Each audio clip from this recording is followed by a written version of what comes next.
Monday morning. I fell asleep last night with exhaustion, then woke up at 4 o'clock, never got back to sleep. Just turning figures and scenarios over and over of how we can get out of this mess that the government's caused. Dad's putting chips to the boiler. Morgan's just put the drill on. We're going to try and find some ground dry enough to drill. This field is playing up there somewhere.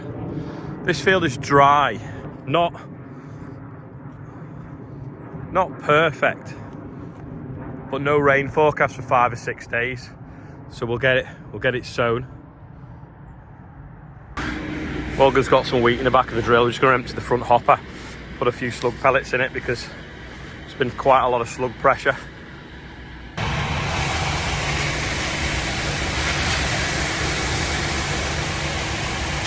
Yeah, it's a bit awkward, the front one, isn't it? Because it lands on the drawbar. Hey up, the boss is checking we're putting slug pellets in the drill.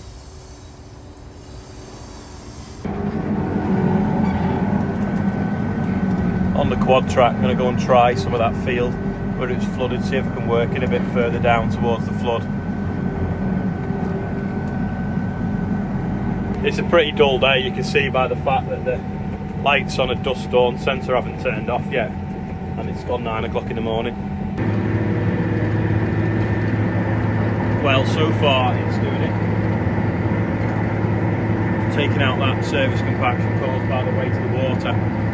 Whether it's worth drilling is a different thing, but we have got some old seed, so we'll probably drill the high ground with the new seed, and then we'll probably put in the low ground where it's most risky, it's the cheapest seed. Matt's here today and he's cut out another 3 windows now. There's just one left to go in that corner. You can see the difference. I know they've got these lights turned on, but just look how dark that back bay is compared to these. And this is the view down the yard.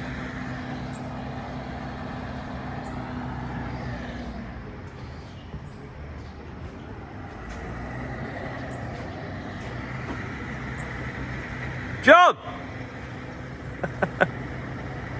Money waving. I think he thought there was something wrong when I shouted him across the yard.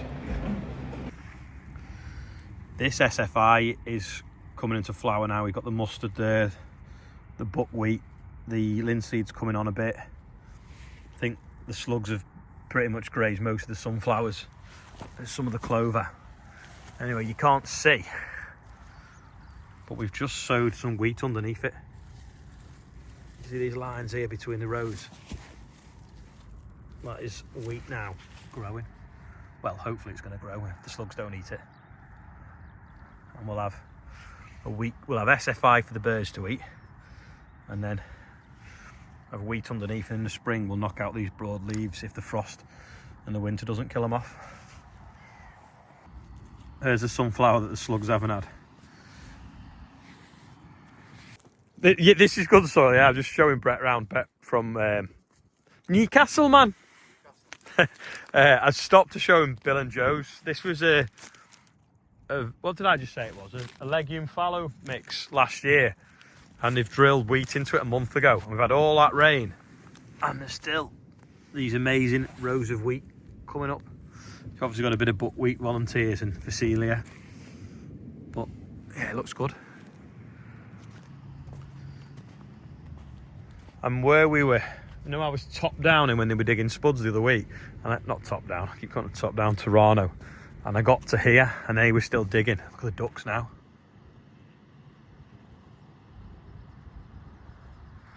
That shows you how wet it is. Just wondering if we can get on with the quad track now and get rid of some of this water. That there doesn't look too bad. We need a bit of wind and a bit of sun. Let's see if we can drill it. I'm looking at this field of barley now, stitched in on the shore. It looks okay in places. There's the fertiliser factory there, that square thing, Brett, by the wind turbine, to that square tower. Yeah. That's Inns. And that was the field of wheat where they dug the spuds early. That looks okay now.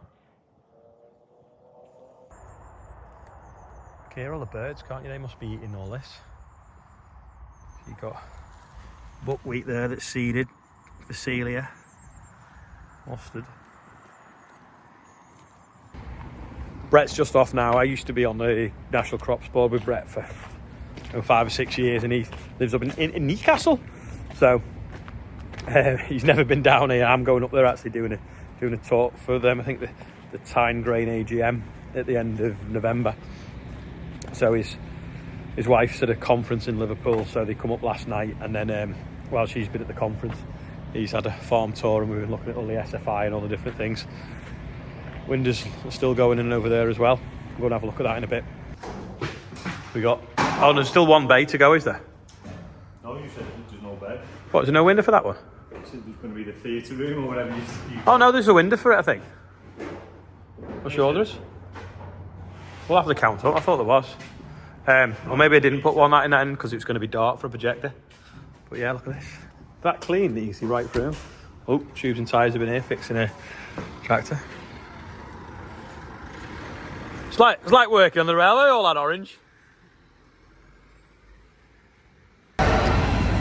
Morgan's back from drilling. For today anyway, at least. It's gone dark really quick tonight. I better go and watch the workshop. But just while I'm on, we're talking about the tax. So they're trying to take tax out the bottom end of the food supply chain, where it isn't, because we can't name the price. Whereas at the top end, the supermarkets are making record profits, like over 2 billion, and selling imported stuff.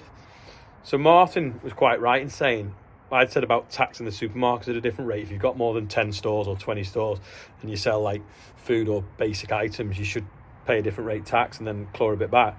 But Martin said as well, it's like kind of an indirect way as well of taxing imported food as well, because they're making money out of that being cheaper, more money. So if you tax them up there, it's a way of doing it, whereas you can't put a tax on importing stuff because it's WTO rules don't allow. But yeah, it's a way around it maybe. And then they could collect far more than what they were going to collect in the APR rules and not destroy farming at the same time. Dead quick birthday bum today, not many on. John J.M. Murray, or is it Murray, is 39. Daniel Swales has passed the tractor test, congratulations. Alan McCormick is 56, bag of spuds, £56. Andrew Simons is on there as well, and we're now at £79,470. Happy birthday everyone on there. Who didn't fast forward that? Today's video, well no, it's actually today I've mostly been either on the phone or showing Brett around, so I've not seen him for a while. Probably not the most interesting videos. Little bit of an update on the old business tax kind of inheritance thing. A lot of people are really worried. Just remember, there's some changes already in that we can't really do anything about. But from another point of view, it's not till April 26. So I know everyone's angry and we're going to try and do something about it, and we will. But anyone that's old out there thinking that they're better off not being here, we've got 18 months before you need to start worrying like that. And I'm pretty convinced that we can sort it out by then. The students are going to be in uproar as well now, so whether the government will have to have a little bit of a think about some of their policies. But yeah, April 26th, anyone that's really, really down, don't forget you've got FCN as well. I've been speaking to them today. They were going to send me a video, but you'll probably see that tomorrow now. But the article in the Daily Mail, I mean, my mum's words were, I'd be better off popping me clogs. If you are of that age, you don't need to worry about that for a good 18 months. And by which time I'm hoping that we'll have sorted it out. If we all stick together. The changes to business property relief and business, what do they call it? I can't remember the acronym, are also going to affect lots of businesses. If we can gather all them together and then all stick together, we can hopefully do something meaningful to get them to listen. You know, if farmers went on strike along with road hauliers and some of the other businesses that are going to have 20% taken out of them, it'll have a bigger impact.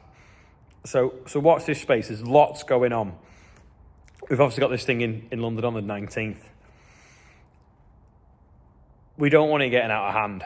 We don't want to end up getting bad press from it.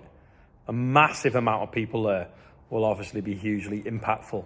Whether it'll do anything, I don't know. Whether the MPs will even come out and meet people or just hide, I don't know. But there's a lot of anger, and we've got to be careful that doesn't get out of hand. Yeah, but hang in there. I know I didn't sleep last night, but it's just because my head's busy. It's not because I'm really fed up. I'm still angry, don't get me wrong. And, you know, today I was showing Brett round, and I was at one of the farms like, oh, I want to do this here and I want to do that there. And then you kind of think, well, if I do that, then down the line it's going to cost another 20%. You know, if you put a shed up, it's going to cost you another 20% when you pass it on and stuff. So you've got to kind of really think, what value am I going to get at in the meantime? What annoys me is a lot of the stuff that I've got, I already paid tax on it when I bought it, paid stamp duty. But yeah, hang in there, everyone. We're all going to stick together, and we're going to get round this problem, I'm sure. So, just a little bit of a waffle today about that. That squeaks, doesn't it, that bench? That's Rob's new step, because the other one got run over, so that's twice as wide now. When he's working on the chipper, he can reach up easier. Yeah. I was supposed to be flying to Holland tomorrow to look round the Lely robot factory, but because there's someone off and someone's ill and someone's had an operation and all this kind of stuff, I'm not, but I will be going out on Wednesday flying Wednesday evening and then on again Thursday to Bologna, to the EMA show, so might see some of you there. But yeah, tomorrow we're going to try and get some more sewing done. Pleased of how that went. There was something on the drill a bit bent where it hit a tree when Morgan got cut up by a van, so we would bring it back and straighten it. I forgot to film it, to be honest. Thanks to Chris and Danny for lending us some gas to help straighten it. But we've got a bit of wheat underneath that SFI as an experiment. We'll see how it goes. It's going to dry up still more, hopefully, and we'll probably switch drills so we're behind the spud ground.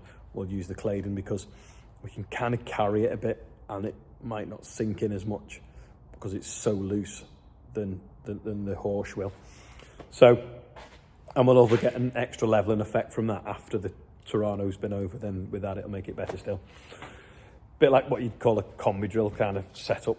Nothing behind it, no wheels behind it. Anyway, I'm going. Thanks for watching. Oh no, sorry, one last thing. If you have made it this far, I'd just be really interested. I did a live today with Martin, and there's a lot of non-farmers watching. How many non-farmers watch this? And how many farmers? How can we do this so it's easy? No, just tell us what you do. Tell us what you do. Tell us if you're a farmer. Tell us if you're not. In the comments, that'd be great.